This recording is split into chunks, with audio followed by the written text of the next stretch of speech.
2018 সালের ফেব্রুয়ারির শেষ দিক ভারতের ওড়িশা রাজ্যের ছোট শহর পাটনাগর তখনও জানত না কয়েক মুহূর্তের মধ্যেই এমন এক ভয়াবহ ঘটনা ঘটতে যাচ্ছে যা শুধু একটি পরিবার নয়, গোটা দেশকে নাড়িয়ে দেবে। মাত্র 5 দিন আগে বিয়ে হয়েছিল 26 বছর বয়সী সফটওয়্যার ইঞ্জিনিয়ার সৌম্য শেখর সাহু এবং 22 বছর বয়সী রিমা সাহুর।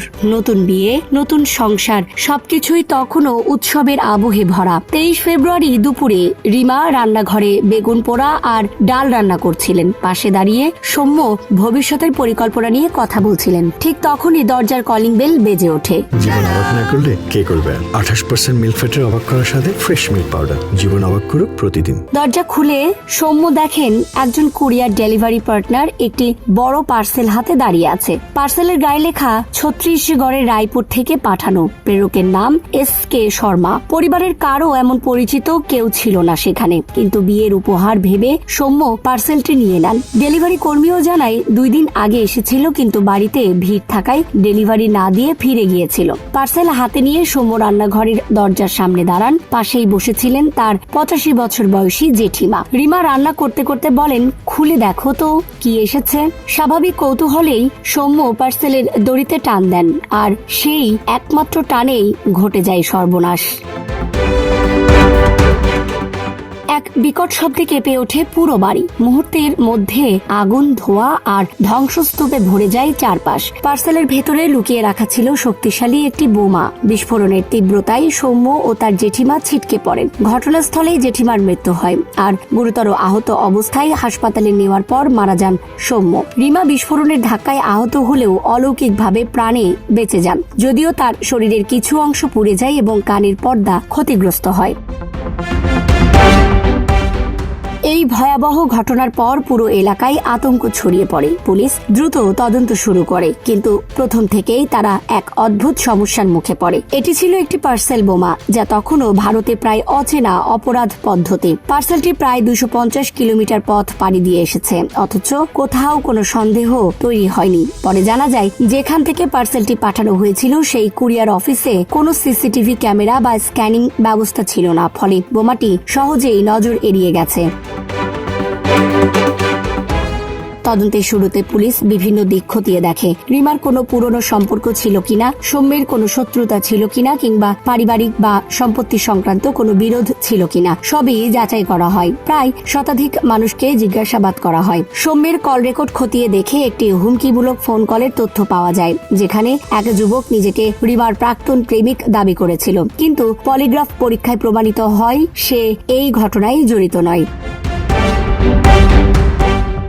তদন্ত তখন প্রায় অচল অবস্থায়। তখন হঠাৎ পুলিশ একটি রহস্যময় চিঠি পায়। সেখানে লেখা ছিল, এই হত্যাকাণ্ড প্রতিশোধের ফল এবং অপরাধীরা অনেক দূরে চলে গেছে। চিঠির ভাষা ও শব্দচয়ন পুলিশের নজরে আসে, কিন্তু তখনও তা থেকে সরাসরি কাউকে শনাক্ত করা সম্ভব হয়নি। এই সময় বড় একটি মোড় আসে। সৌম্যের মা সংযুক্তা সাহু চিঠিটা পড়ে সন্দেহ করেন একজন পরিচিত ব্যক্তিকে। তার মতে চিঠির ভাষা ও লেখার ধরন মিলে যাচ্ছে তাদের কলেজের এক প্রাক্তন সহকর্মী পুঞ্জিলাল মেহের এর সঙ্গে।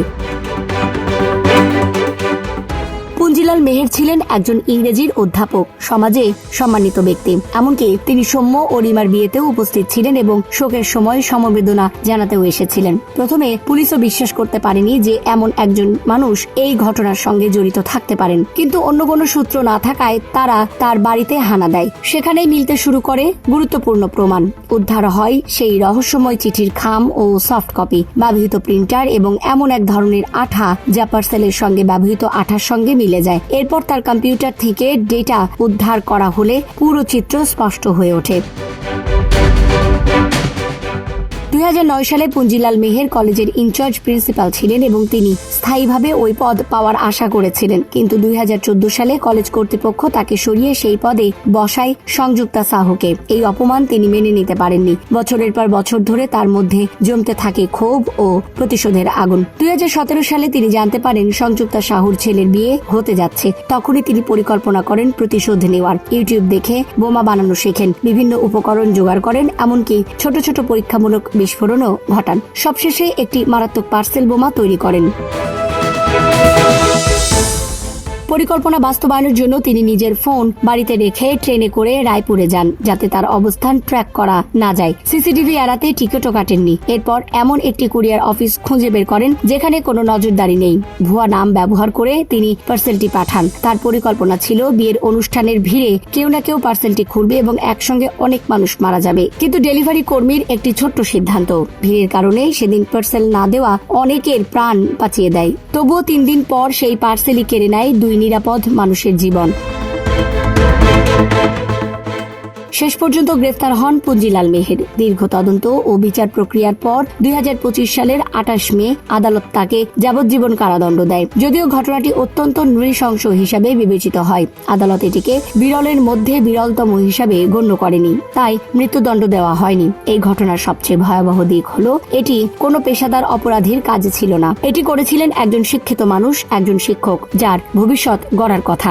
অথচ নিজের অহংকার ও অপমানের প্রতিশোধ নিতে গিয়ে তিনি ধ্বংস করে দিয়েছে এক পুরো পরিবার। জীবন অবাক না করলে কে করবে? 28% মিল্ক ফ্যাটের অবাক করার সাথে ফ্রেশ মিল্ক পাউডার। জীবন অবাক করুক প্রতিদিন। রিমা, যিনি বিয়ের মাত্র কয়েকদিনের মধ্যে স্বামীকে হারান, পরে দীর্ঘ সময় শ্বশুর শাশুড়ির পাশে থেকে সব দায়িত্ব সামলান। কয়েক বছর পর তাদের সম্মতিতেই তিনি নতুন করে জীবন শুরু করেন। কিন্তু সেই দিনের স্মৃতি, একটি পার্সেল, একটি টান আর একটি বিস্ফোরণ চিরদিনের মতো বদলে দিয়েছে অনেকগুলো মানুষের জীবন। এই ঘটনাটি আজও মনে করিয়ে দেয় মানুষের ভেতরের অন্ধকার, বিশেষ করে অহংকার আর প্রতিশোধ কতটা ভয়ঙ্কর হতে পারে। Desk report, Dhaka express.